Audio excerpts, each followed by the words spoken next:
Welcome back to ATL Day Ones. I'm Tenitra. That is Jarvis. And we appreciate you guys for continuing to stick with us and downloading us wherever you get your podcast and giving us those 5-star reviews. Keep them coming. We appreciate it. And we definitely take your comments seriously. So, hey, look, you keep giving us 5-star reviews. Keep telling your friends to do the same. And that way you get to see ATL Day Ones each and every day. And hear us talk about a team in the Braves that have just been stellar. So, of course, they had an amazing June. We're talking 21-6. And then here in July, 4-2. And we know that unfortunately they didn't get sweep against the Cardinals. But hey, every team has an off night. It happens.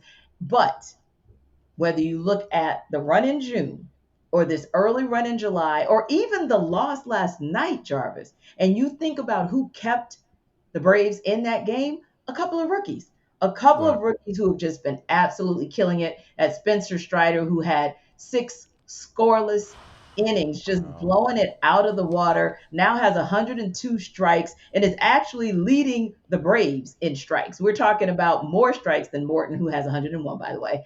Yeah. We're Yeah. talking more strikes than Wright, who has about 100. And then, of course, there's a bit of a drop off there with Ian Anderson, but Spencer Strider is doing the darn thing.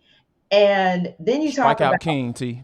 exactly. I'm like, man, this guy has high heat, so he's adding to his arsenal. It's not just about, like he said, it's not just about the velo. It's about getting his slider is amazing, and he's about to put that third pitch in his arsenal. So it's great to Working on see that change up. You to getting there. grow. You getting there.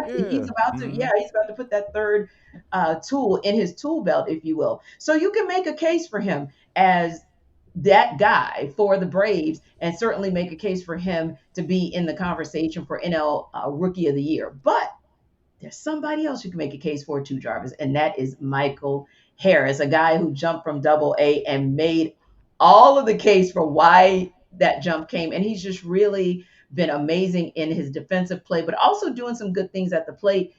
Started off slow in this series and then came right back to the Michael Harris we know and have come to love with a solo shot that put the Braves on the board. So, my question to you is this: knowing what Spencer Strider has done and how he has really rounded out the 5-man rotation for the Braves, that wasn't always a 5-man rotation this season. But knowing what Michael Harris has done to shore up the outfield, especially when you got left sharking, Mm-hmm. who is that rookie for you that made the most impact since joining this team? Wow. And I just to kind of like reiterate what you're saying as far as what Michael Harris has done. Like Yes. defensively, this dude is a defensive lowercase g god. Like when you think about like he makes things look he make really hard plays look routine. He makes them look Mhm. easy, like just the little pop flies that would normally when Adam Duvall. No offense against Adam Duvall, Right. when if he was out there in center field like he was at the beginning of the year, those plays would potentially fall for hits and Yes. sometimes maybe even doubles when Mhm. he's then able to cut off balls even when they Right. do land in front of him. He's able to Mhm. cut them off before they get to the wall and they can Yes. get that extra base. So it's so much value there. I'm sure there's a Mhm. stat because it's baseball. They have a stat for Yeah. everything. Right. They probably got stats for guys how many times grab themselves when they step out of the batter's box. We never know.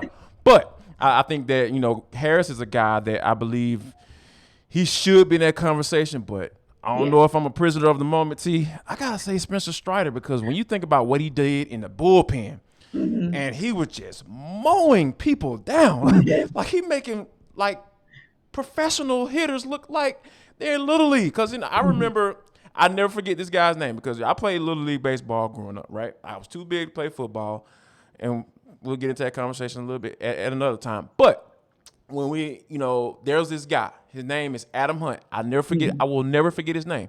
He was a Uh-huh. guy that seems like he was throwing 70 miles per hour in little league baseball. Right. And people used to stand at the edge of the batter's box and kind of creep up in there when they knew he was on the mound and everything. But it's just so. Spencer Strider is that guy. Like Adam Oh, Hunt was yeah. a folk hero to me. Spencer Strider is a folk hero. I'm sitting there Mhm. looking at him standing on the mound tee and just his shoes are so big. I'm like, this dude wears like a 19 because you know how when you get cats got big feet, Hmm. I'm one of them. The thing kind of curls up right there at the end, and they were just showing him on the mound. And he got the mustache, and Yeah. and the dude is just such a like intellectual when it comes to talking about baseball. I'm just like, where did they get this dude from? It's almost like he Yeah. was made by baseball Jesus. You know what I'm saying? like where did they get this dude from? Right. So it's Yeah. just it's so I say all to say is my answer has to be Spencer Strider when they're talking about like the rookie who's had the most impact because he's done it in the bullpen and he's done it in the starting rotation as well. And he's been pitching well enough to where like if the playoffs were to start today, Yeah. I might bump him over in front of Ian Anderson, you know. Yeah. So at least that. So I think that is something that I would have to go. I would have to go and say that Spencer Strider has been that guy so far. Yeah. And before I give you a little bit of insight on my choice, I want to hear what you have to say, Jarvis, about a choice that some of our audience members should make for an app that literally adds an auto or eliminates for you an auto withdrawal problem that you might be having. No doubt about it, T.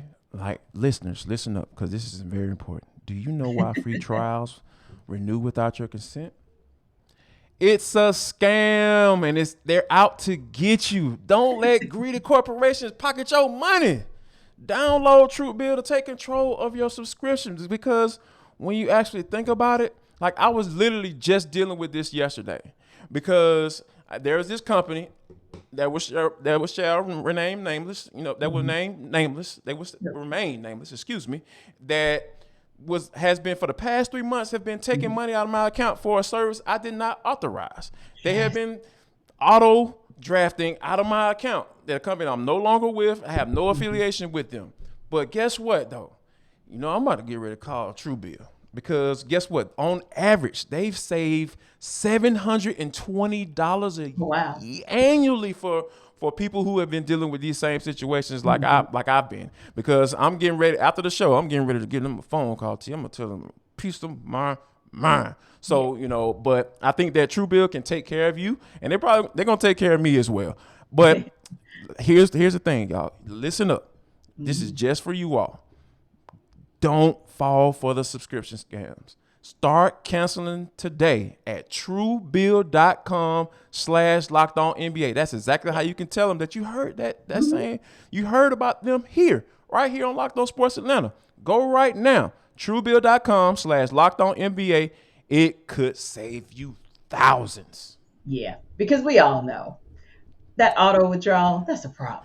But that's a Yes. bad problem to have. The good problem Mm-hmm. to have is Michael Harris. That's a good Yes, problem to have. Lord. And I just Mm-hmm. wanted to go back to him real quick because I do agree with you that just by virtue of all of the injuries and the setbacks in the bullpen, that Spencer Strider was able to cover up initially, and then Right. not having that fifth person in the rotation and him stepping up to the plate on that, I got to give, like you said, the edge to him. And he's also been with the team a bit longer. But with Right. Michael Harris, he's right there as your 1B, for lack of a better term. Because Easily. again, when we think about close games earlier in the season, it typically was an error, some unforced error that caused, like you said, some loop into left field or center field or right. And that was just enough to get somebody to, whether that was first base or second base, just enough to get them there. And then that Mm-hmm. was just enough to drive in a run the end of the, and that's game. With Michael Harris out there, you feel confident that, like you said, he's either going to catch the ball, make it look easy, or he's going to mow somebody down with a throw to make sure you're not getting extra bases. So I do like him as our 1B, but man, it is amazing to be able to talk about two rookies in the same season who are having an incredible impact and who are coming to the plate and going into the outfield like they've been here before. So we love to see it. And speaking of just what we love to see and what we miss seeing is Ozzy Always, because it Mm-hmm. started off okay when he went on the Yeah. IL a Yeah. couple of weeks ago, and we thought, okay, got Orlando We could Arcia, do and this. We you can make got it right, you got happen. Bill Goslin. Oh, we have some Losselin possibilities. last night. Yeah, Losselin. His last yeah, name he is was. Losselin now. Yeah, he was. Yeah, that Oh was man, yeah, the getting better. things that he Yeah. was doing was just a little scary, and they literally together cost the Braves the game. Let's just be real about that thing. Right.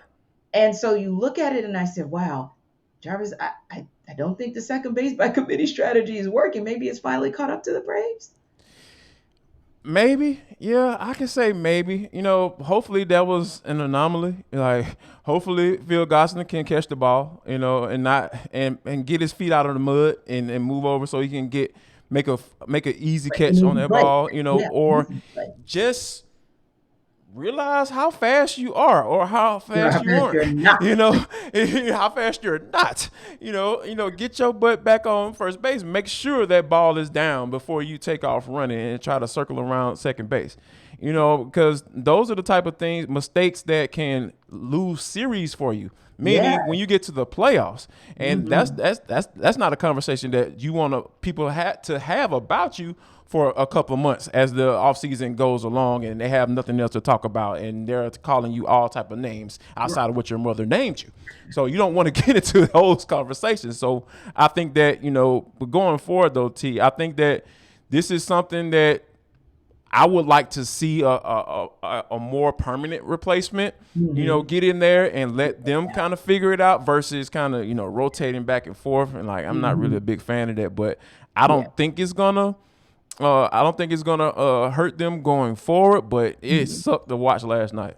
Yeah, it definitely did. It was a tough go, but they'll have an opportunity, the Braves will, to get a tune up this weekend because they'll be playing the Nats, and hopefully the Nats are going to net, and they can Mm-hmm. get a series win, if not a series sweep, but the tune up ahead of the big series next week against the Mets. And speaking of big things, when we come back, we're going to talk to you about some big things popping with a team and a player that they're doing things that they weren't supposed to be doing by now, and we're going to talk about someone who's doing something that has never been done. It'll be For the Culture when we come back right here on ATL Day Ones.